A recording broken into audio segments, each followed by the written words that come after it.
Hello everyone, AKSO here, good to be back with another video. This particular one would be about tractor mapping and CDJs.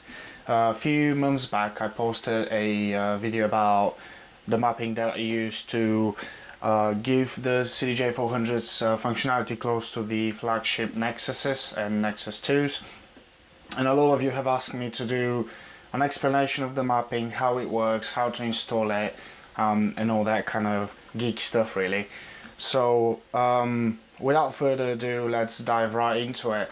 What we'll do is I'll show you where to download it, how to install it and set it up properly, and then I'll show you what the different functions are and even make maybe a few suggestions that you guys can use to take the mapping a bit further.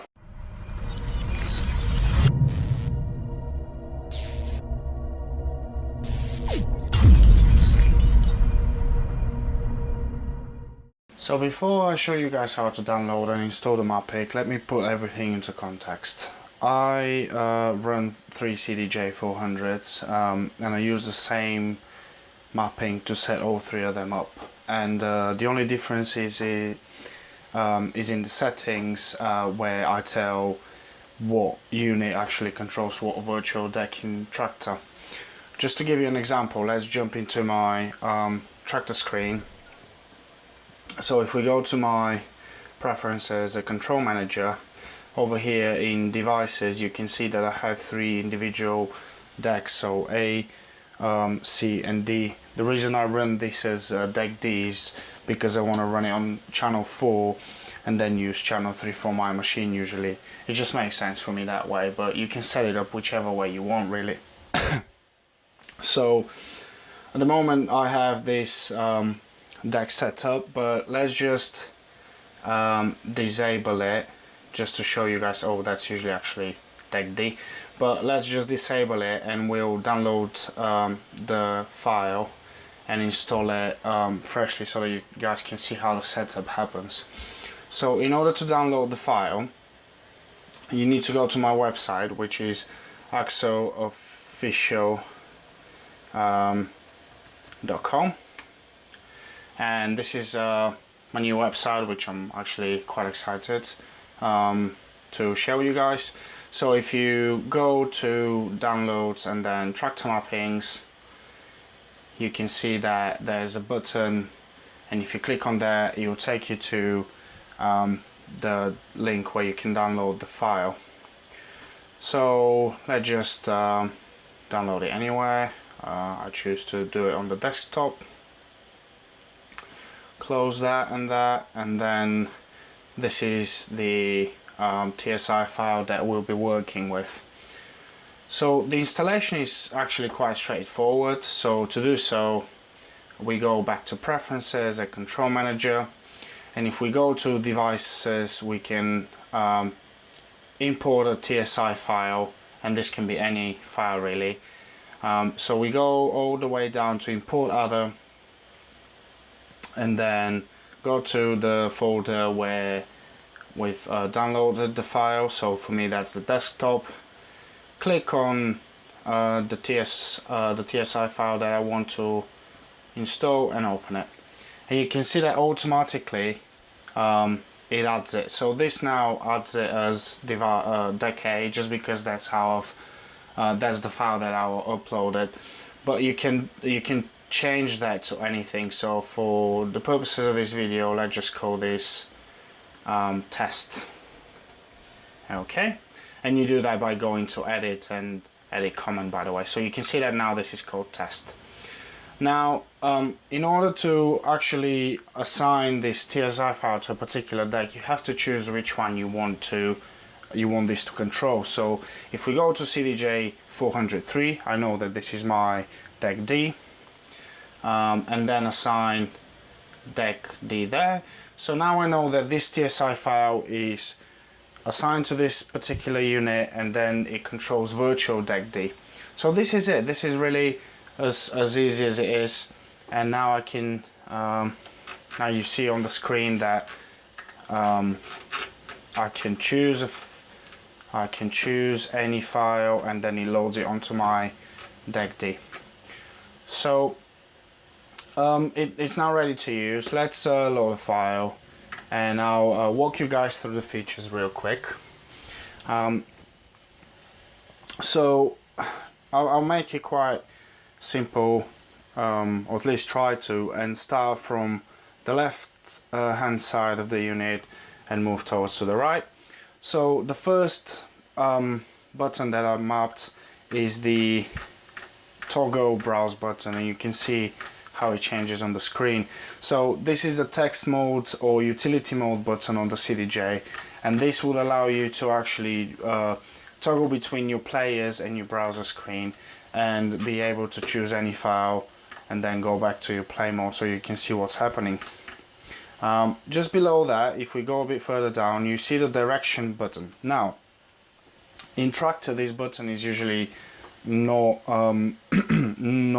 existent, so Traktor would not allow you to reverse play a track like I don't know, any other CDJ would do.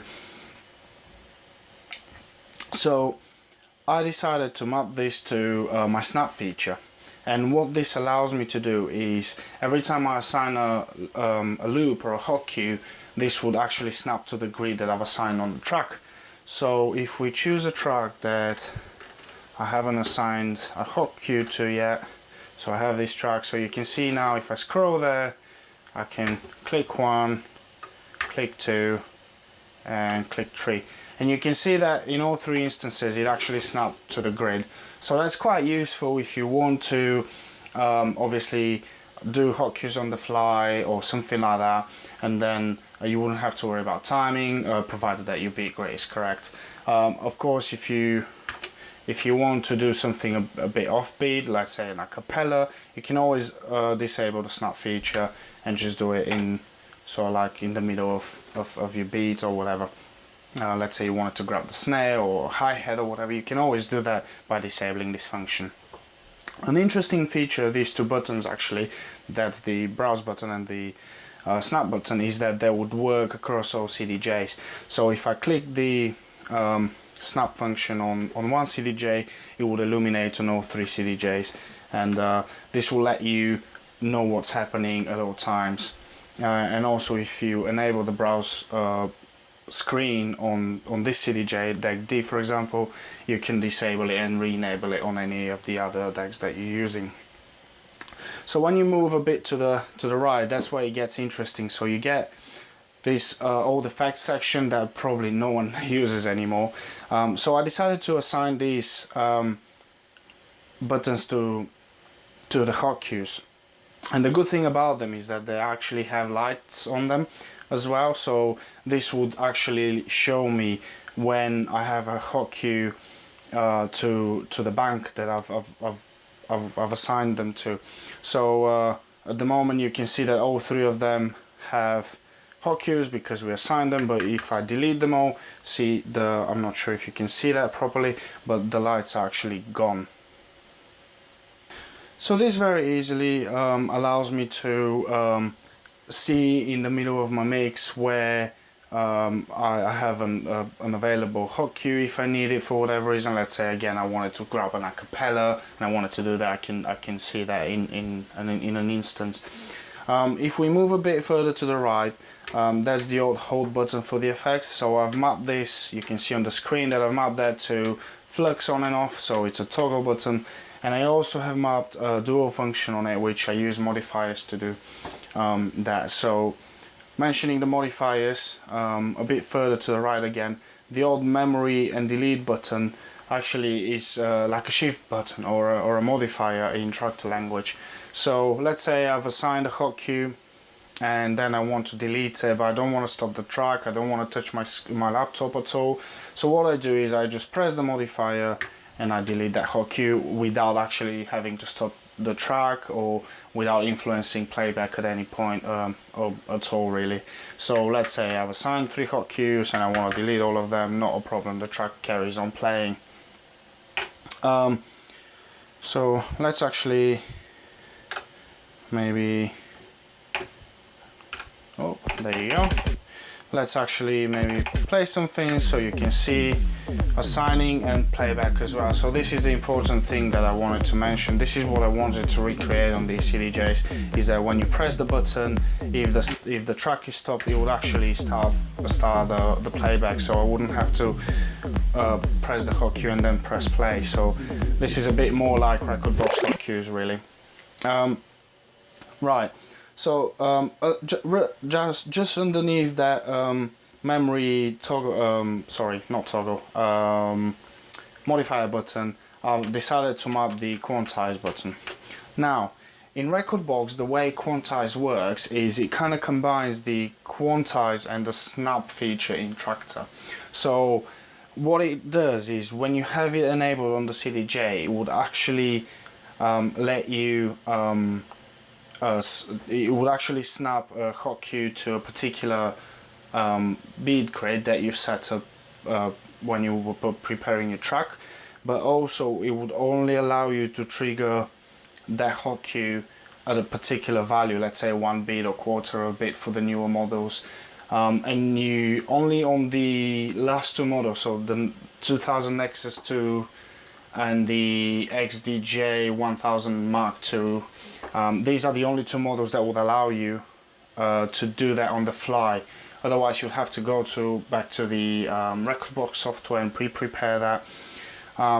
But what it does here, it would actually split that functionality, and that's just the way Traktor really is been built. So it splits that functionality in two. So if I wanted to trigger hot cues only on the beat grid or only on the half beat or the 1 beat, I think it actually only works on the 1 beat. I enable Quantize. If I want to still snap them to the grid but enable them at any point, I disable Quantize. So just a quick preview. You can see, yeah, but then if you see it only, so it only allows me to trigger that hot cue on 1 beat values, even though I press it a bit more often. And that's really it to the mapping. There's not much going on, and that's what I like about it. It's very simple. It doesn't require crazy memory to remember what's what, and it allows you to do so much more with the simple CDJ that's now so many years old. A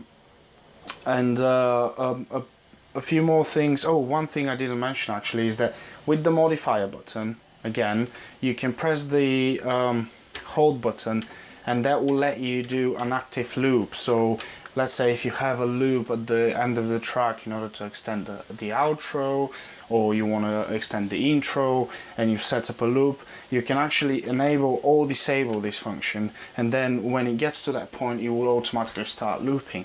And again, this gives you so much control, and you don't even have to touch your laptop. And that's what I wanted to achieve with this. I just wanted to have all this control on the CDJ and use my laptop just as a screen or as a keyboard if I needed to.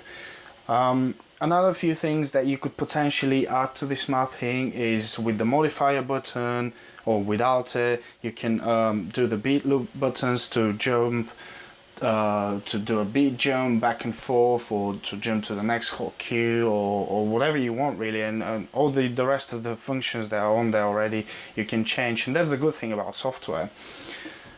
So this is what I wanted to say really. If you need any more information, I will have a written article on my website, and you can check that out by clicking on the link below. You'll be in the description.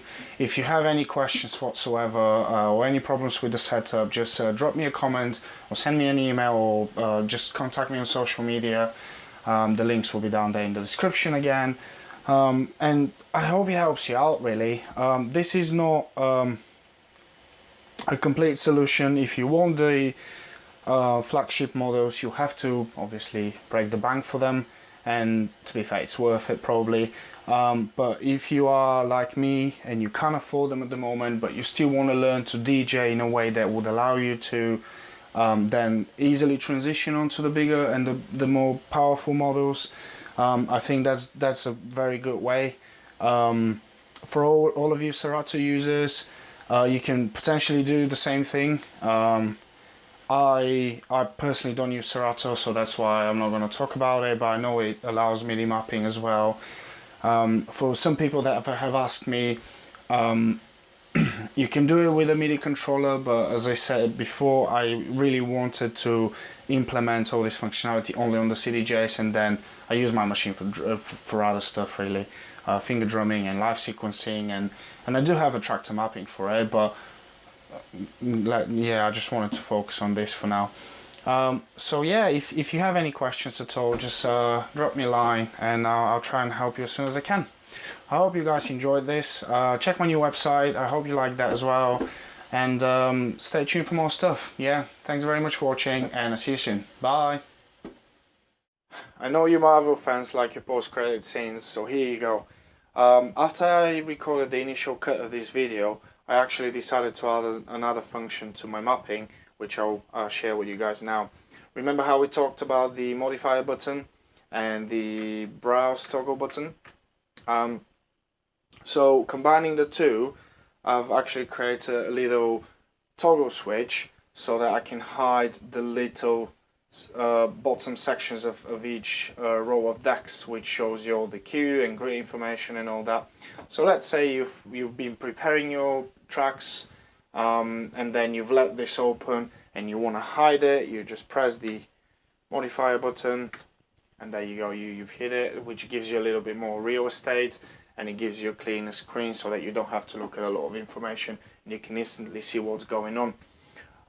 Also, because I've used a modifier to create a toggle switch, if one of the decks, or one of the rows of decks should I say, is expanded but the other one isn't, you can still press the modifier and then the browse switch, and you can see that it expands the bottom two, and then it syncs them again so that all four decks are actually doing the same thing, which is quite handy to have. Like, as I said before, the idea with this mapping is to create a scenario where I don't have to touch the screen for anything but typing, and obviously just for quick reference of the waveforms. So yeah, I hope you guys enjoy this, and I'll see you in the next video. Goodbye.